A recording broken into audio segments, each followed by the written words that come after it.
Hello students. आज हम अलाउद्दीन खिलजी के राजस्व सुधारों के बारे में अध्ययन करेंगे।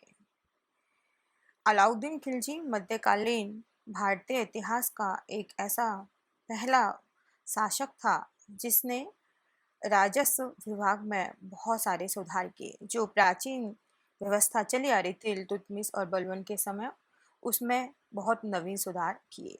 तो अब आता है कि अलाउद्दीन खिलजी ने जो सुधार किए थे उनके क्या कारण थे, उसका क्या उद्देश्य था।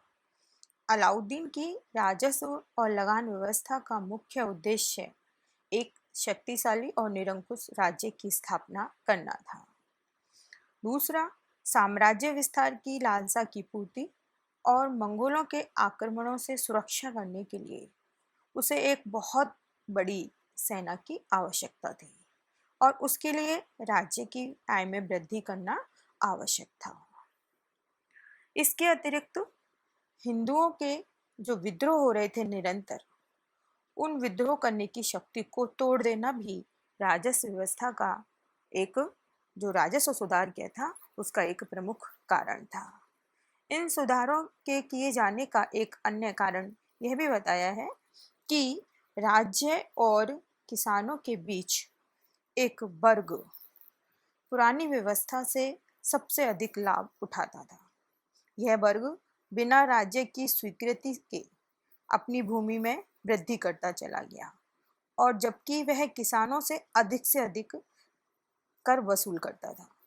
राज्य को उसमें से बहुत कम हिस्सा प्राप्त होता था।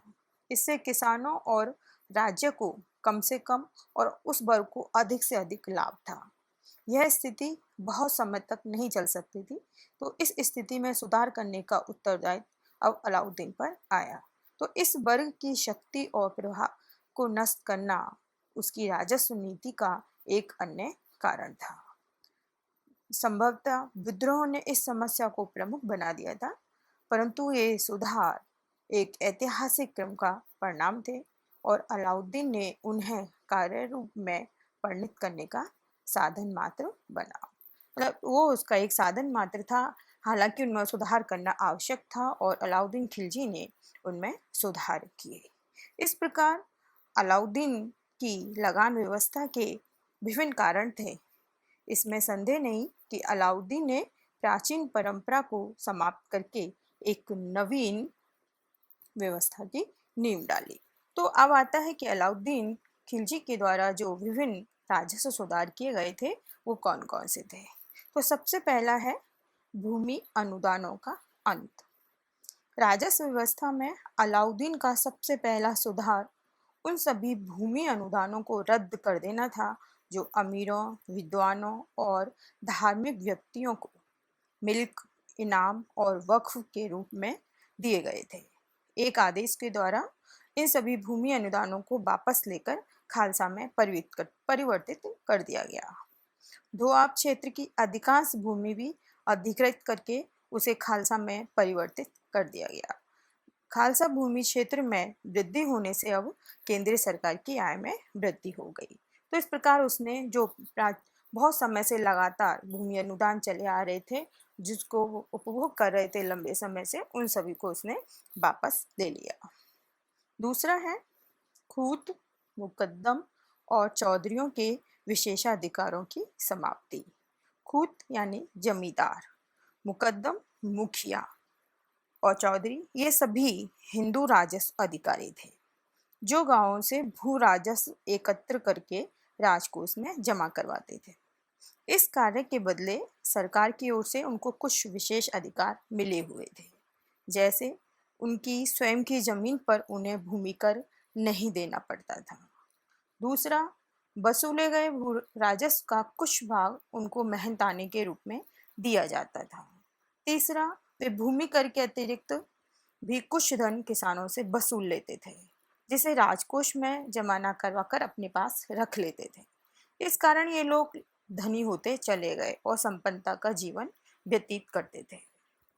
बन्नी कहता है कि ये घुड़सवार का प्रयोग करते थे इनके पास, और अच्छे घोड़े पर सवार होकर चलते थे, अच्छे वस्त्र पहनते थे, ईरानी धनुषों का प्रयोग करते थे, शिकार करते थे, शराब ठाट वाट से रहते थे और दावतें करते रहते थे।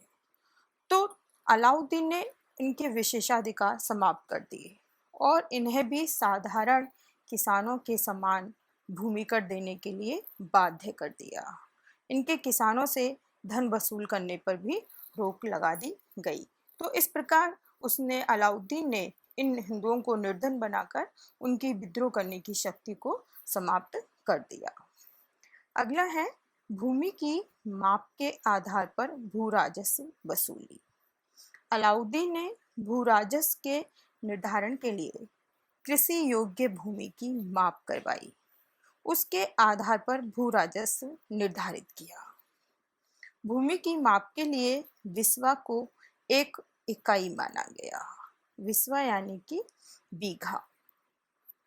अलाउद्दीन के राजस्व मंत्री सरफकाइनी ने भूमि की पैमाइश का कार्य किया। अलाउद्दीन ने भू राजस्व व्यवस्था को वैज्ञानिक आधार पर यानी कि पैमाइश करने का प्रयास किया, व्यवस्थित करने का प्रयास किया। अलाउद्दीन भारत का पहला मुस्लिम शासक था जिसने भूमि की वास्तविक आय पर राजस्व निश्चित किया, यानी कि पहली बार भूमि की माप की गई, भूमि की पैमाइश की गई, वो पहला शासक था। अगला है भू राजस्व की दर पैदावार का आधा करना। अलाउद्दीन ने प्रति विस्वा कुल उपज का 50% भू राजस्व वसूल किया। शरीयत के अनुसार कर की यह दर अवैधानिक नहीं थी। इस्लामी कानून में उपज का 50% लेने की अनुमति दी गई थी। इल्तुतमिश और बलबन ने उपज का 1/3 भू राजस्व लिया था, जिसको बढ़ाकर अलाउद्दीन ने उपज का 50% कर दिया।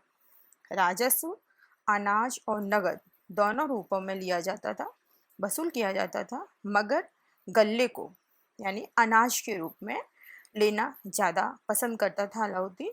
और अलाउद्दीन ने भूमि कर वसूलने में छोटे और बड़े किसान किसी में भी कोई भेदभाव नहीं किया, लेकिन किसानों पर कर काफ़ी बढ़ा दिया था, जो अलाउद्दीन की राजस्व व्यवस्था का एक दोष माना जाता है। अगला है दो नए कर, करही कर और चराई कर और लगा देना। अलाउद्दीन ने किसानों पर भू राजस्व तो आधा कर ही दिया था, इसके अतिरिक्त उसने 2 कर और लगाए थे, करही कर और चराई कर। वर्णिक के अनुसार गायों, बकरियों, भैंस आदि जो दुधारू पशु थे उन पर जो कर लगाया गया था वह चराई कर था। चराई कर पशुओं के चराह में चरने पर लगाया जाने वाला कर था। लेकिन करही कर क्या था, इसका अर्थ स्पष्ट नहीं है। कुछ विद्वान मानते हैं कि करही के स्थान पर यह घरी कर था, जो मकान पर यानी कि प्रति आवास पर लिए जाना वाला कर था, और ये कर सभी को देना पड़ता था। इसे खूत मुकद्दम आदि जो छोटे छोटे अधिकारी थे वो भी मुक्त नहीं थे। इसके अलावा उसने खम्स जो कर था उसमें भी परिवर्तन कर दिया था। खम्स यानी युद्ध के दौरान लूट में राज्य का भाग। खम्स पहले राजकोष में 1/5 जमा होता था और शेष 4/5 भाग सैनिकों में बांट देने का नियम था, लेकिन अलाउद्दीन ने इस नियम का उल्लंघन किया, इस नियम को बदल दिया और उसने 4/5 भाग राज्य कोष में जमा करना शुरू किया और 1/5 भाग सैनिकों में बांटा जाता था। इसके अलावा उसके द्वारा दीवाने मुस्तक राज विभाग की स्थापना की गई। दीवाने मुस्तक राज विभाग का मुख्य कार्य था जो बकाया भू राजस्व कई सालों से चला आ रहा था, जो अभी वसूला नहीं जाता था, तो उस बकाया भू राजस्व वसूल करने का कार्य किया था। इसके अतिरिक्त उसने बहुत सारी संख्या में राजस्व व्यवस्था को सुचारू रूप से चलाने के लिए बहुत सारी संख्या में उसने आमिल, मुंसरिफ, मुहस्सिल, गुमास्ता, नवसिंदा नाम के पदाधिकारियों की नियुक्ति की। अगला है कठोर दंड की व्यवस्था। बिना किसी दंड के या उचित उसके देखभाल की कोई व्यवस्था सफल नहीं हो सकती। इसके लिए अलाउद्दीन ने अपनी व्यवस्था को सफल बनाने के लिए कठोर दंड की व्यवस्था की। उसने रिश्वत और बेईमानी को रोकने के लिए लगान अधिकारियों के वेतन में वृद्धि की।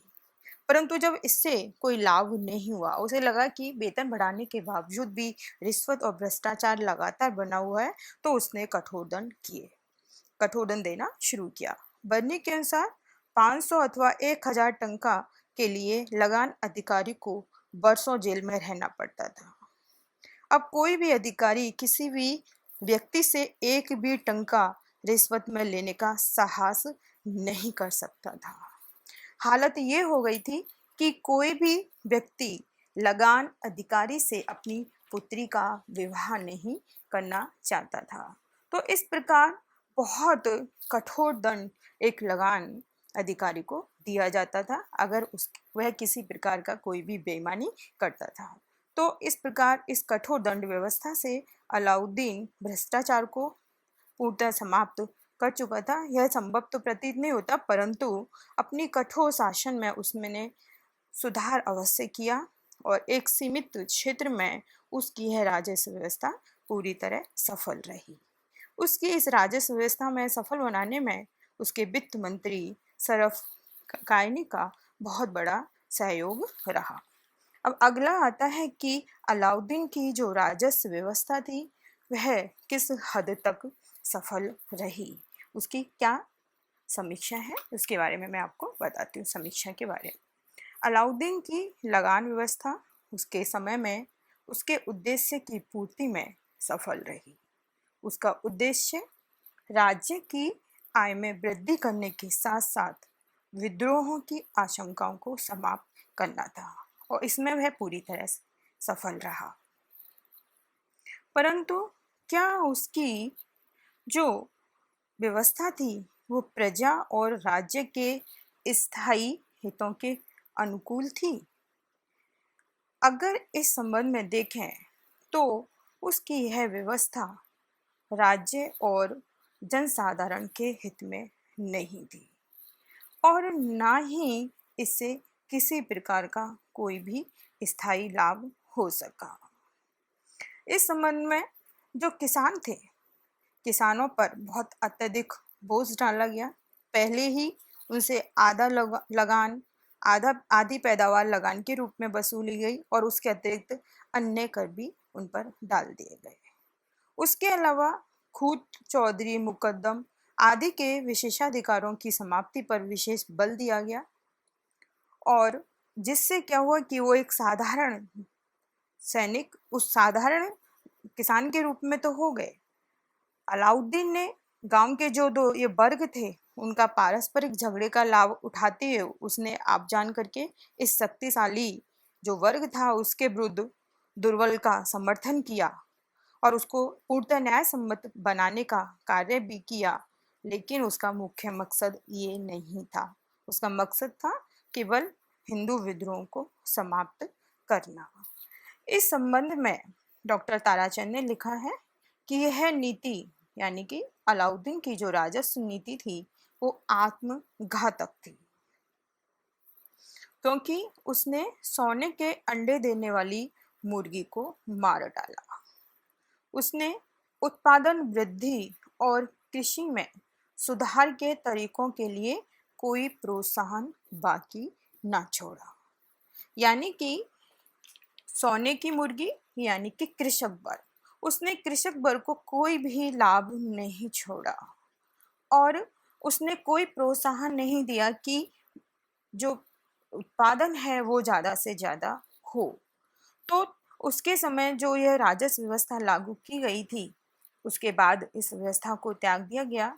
इस कर इतना अधिक कर फिर बाद में नहीं लिया गया और उसके बावजूद भी गयासुद्दीन तुगलक या आगे हम और अन्य शासक देखें उनके समय में कम राजस्व लेने के बावजूद भी अधिक राजकोष में वृद्धि हुई, उत्पादन अधिक हुआ।